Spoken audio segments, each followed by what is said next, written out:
السلام علیکم ورحمۃ اللہ۔ ہم سورہ بقرہ کو تجوید کے ساتھ میں پڑھنا سیکھ رہے ہیں، اور آج کا سبق رہے گا ہمارا آیت نمبر 75 اور آیت نمبر 76، یعنی 75 اور 76۔ تو چلیے سبق کو شروع کرتے ہیں۔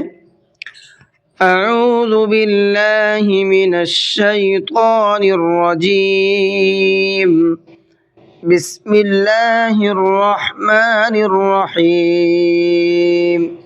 افتطمعون ان یؤمنوا لکم وقد کان فریق منہم یسمعون۔ افتطمعون، تا کو منہ بھر کے بھی پڑھنا ہے اور ساتھ ساتھ طا میں قلقلہ بھی کرنا ہے، اس لیے کہ جو قلقلہ کے 5 حروف ہیں قاف طا با جیم دال، تو اس میں طا بھی ہے، اور جب ان کے اوپر جزم ہوتا ہے تو اس کے اندر ہم قلقلہ کرتے ہیں۔ کیسے؟ تا تو اس طریقے سے ہلکی سی آواز کو ڈبل کرنا ہے۔ ان یؤمنوا، این کے اندر دیکھیے یہاں پر نون ساکن ہے، اور نون ساکن کے بعد میں یا آ رہا ہے، تو یہ ادغام یرملون کا قاعدہ ہے، یہاں پر غنہ کر کے پڑھیں گے۔ یہ حمزہ ساکن ہے، اور حمزہ ساکن کے پڑھنے میں جھٹکا ہوتا ہے، اس لیے اس کو جھٹکے کے ساتھ میں پڑھنا ہے۔ یؤمنو، اور اس چیز کا بھی خیال کرنا ہے، یو پڑھتے ہوئے ہا کی آواز نہیں نکلنی چاہیے، یو، ٹھیک ہے، یو نہیں ہونا ہے، کیا ہونا ہے؟ یؤمنو، منو کے نون کو کھینچنا ہے، اس لیے کہ یہاں پر واو مدہ کا قاعدہ ہے، واو ساکن سے پہلے پیش ہے۔ وقد، قاف کو منہ بھر کے پڑھنا ہے اور دال میں قلقلہ کرنا ہے۔ دال قطب جدن کے یعنی قلقلے کے 5 حرفوں میں سے ایک حرف ہے۔ فریق، قاف کے اوپر تنوین ہے اور تنوین کے بعد میں میم ہے، تو یہ بھی ادغام یرملون کا قاعدہ ہے، غنہ کر کے پڑھیں گے۔ منہم، یہاں نون ساکن کے بعد میں ہا ہے، تو یہ اظہار کا قاعدہ ہے۔ اظہار کے 6 حروف ہیں، حمزہ ہا، عین ہا، غین خا، تو ان میں سے کیا ہے؟ ایک ہا بھی ہے، تو نون ساکن کے بعد میں جب یہ 6 حروف میں سے کوئی بھی ایک حرف آئے گا تو وہاں پر اظہار کریں گے، صاف صاف پڑھیں گے، غنہ نہیں کریں گے۔ کلام اللہ، اللہ کے لام کو منہ بھر کے پڑھنا ہے، اس لیے کہ اللہ کے لام سے پہلے میم کے اوپر زبر ہے، اور اللہ کے لام سے پہلے زبر یا پیش ہوتا ہے تو اللہ کے لام کو منہ بھر کے پڑھتے ہیں۔ ثم، میم کے اوپر تشدید ہے تو میم میں بھی غنہ کریں گے۔ یحرفونہ، ہا کو حلق سے نکالنا ہے اور را کو باریک کر کے پڑھنا ہے، اس لیے کہ را کے نیچے زیر ہے، اور را کے نیچے جب زیر ہوتا ہے اس کو باریک کر کے پڑھتے ہیں، اور زبر یا پیش ہوتا ہے تو منہ بھر کے پڑھتے ہیں۔ یحرفونہ، ہا کے اوپر الٹا پیش ہے، اس کو بھی کھینچ کر کے پڑھنا ہے۔ من بعد، یہاں پر دیکھیے یہ نون ساکن ہے اور نون ساکن کے بعد میں با ہے، یہ اقلاب کا قاعدہ ہے۔ اقلاب کے قاعدے میں ہوتا یہ ہے، اگر نون ساکن کے بعد میں با آتا ہے تو وہاں ایک چھوٹا سا میم بنا ہوا ہوتا ہے با کے اوپر، اس کا مطلب یہ ہوتا ہے کہ یہاں پر اب یہ میم پڑھا جائے گا، نون نہیں پڑھا جائے گا۔ تو کیسے پڑھیں گے اس کو؟ جو نون سے پہلے میم ہے، اس میم کو نون کے بعد میں جو میم ہے چھوٹا سا، اس میم کے ساتھ میں ملائیں گے، اور اس طریقے سے ہجے کریں گے اس کی، میم میم زیر میم، ٹھیک ہے، اس طریقے سے پڑھنا ہے۔ میم بعدی، اور غنہ بھی کرنا ہے۔ ما عقلوہ، آقا کے قاف کو منہ بھر کے پڑھنا ہے، لوہ کے لام کو کھینچنا ہے، اس لیے کہ یہاں پر واو مدہ کا قاعدہ ہے۔ وَإِذَا لَقُوا الَّذِينَ آمَنُوا قَالُوا آمَنَّا، وَإِذَا کو ذال کو سافٹ کر کے پڑھنا ہے، نرمی کے ساتھ میں پڑھنا ہے۔ لَقُوا الَّذِينَ، قاف کو منہ بھر کے پڑھنا ہے، الذین کے اندر بھی ذال ہے، یہ بھی نرمی کے ساتھ میں پڑھا جائے گا۔ آمنوا، یہاں بھی نون کو کھینچ کر کے پڑھنا ہے، یہاں واو مدہ کا قاعدہ ہے، ابھی اس سے پہلے میں 2 سے 3 مرتبہ آپ کو بتا چکا ہوں۔ قالوا آمنا، قالوا یہاں پر چھوٹا مد ہے، اس لیے کہ واو مدہ کے بعد میں حمزہ دوسرے کلمے کے شروع میں آ رہا ہے، اور جب کبھی ایسا ہوتا ہے تو وہاں پر ایک چھوٹا مد بنا ہوا ہوتا ہے، تو وہاں پر مد کرنا ہوتا ہے، 1 سے 3 الف کی برابر کھینچ کر کے پڑھنا ہوتا ہے۔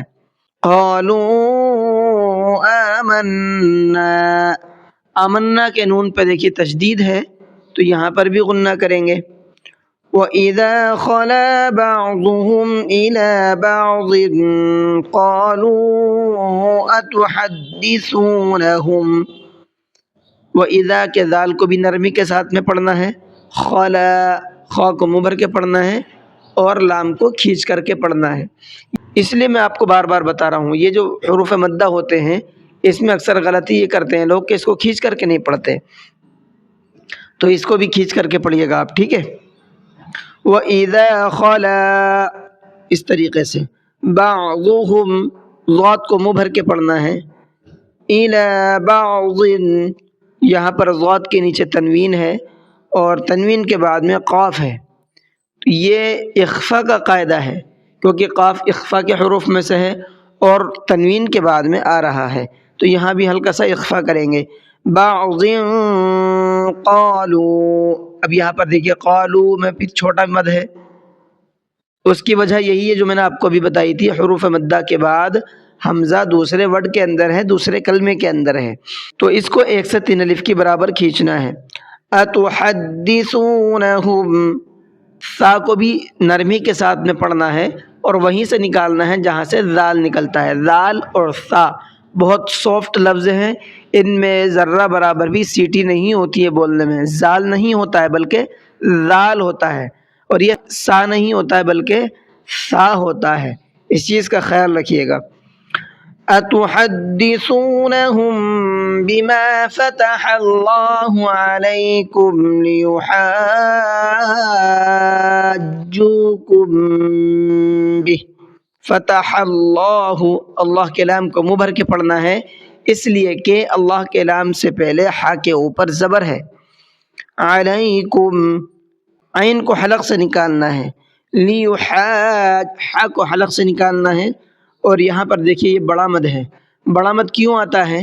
حروف مدہ کے بعد میں تشدید یا جزم ہو تو وہاں پر بھی بڑا مد بنا ہوا ہوتا ہے۔ یہاں پر دیکھیے الف مدہ ہے اور اس کے بعد میں جیم کے اوپر تشدید ہے، جس کی وجہ سے یہاں پر ایک بڑا مد بنا ہوا ہے، اس کو 4 سے 5 الف کی برابر کھینچ کر کے پڑھنا ہے۔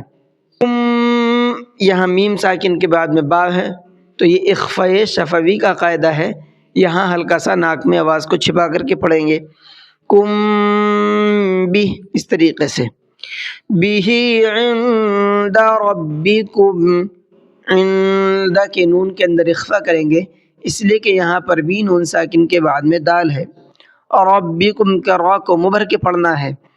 افلا تعقلون، افلا کے لام کو کھینچنا ہے، الف مدہ ہے یہاں پر۔ یہ تو آپ کا تجوید کے ساتھ میں جس طریقے سے آپ کو پڑھنا چاہیے تجوید کے ساتھ میں وہ پوائنٹ میں نے آپ کو بتا دیے ہیں، اب اس کا دھیان رکھ کر کے آپ کو کس طریقے سے پڑھنا ہے وہ میں آپ کو پڑھ کر کے بتا رہا ہوں۔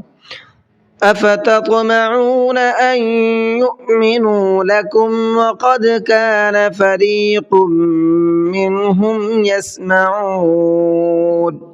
يسمعون كلام الله ثم يحرفونه من بعد ما عقلوه وهم يعلمون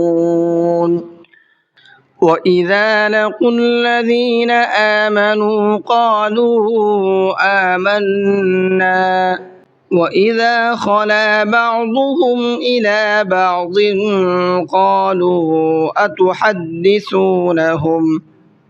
أَتُحَدِّثُونَهُم بِمَا فَتَحَ اللَّهُ عَلَيْكُمْ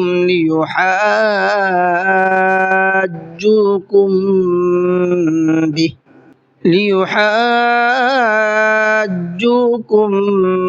بِهِ عِندَ رَبِّكُمْ افلا تعقلون۔ جی آج کا سبق یہیں تک رہنے دیتے ہیں۔ امید ہے کہ آپ کو سبق بھی سمجھ میں آیا ہوگا اور ویڈیو بھی اچھی لگی ہوگی۔ اگر ویڈیو اچھی لگی ہے تو ویڈیو کو لائک کر لیں، چینل پر نئے ہیں تو چینل کو سبسکرائب کر لیں تاکہ ہماری تمام اپڈیٹ آپ تک پہنچتی رہے اور ہم تمام لوگ قرآن کریم کی برکات سے فیض یاب ہوتے رہیں۔ چلیے کلاس کو ختم کرتے ہیں۔ السلام علیکم ورحمۃ اللہ۔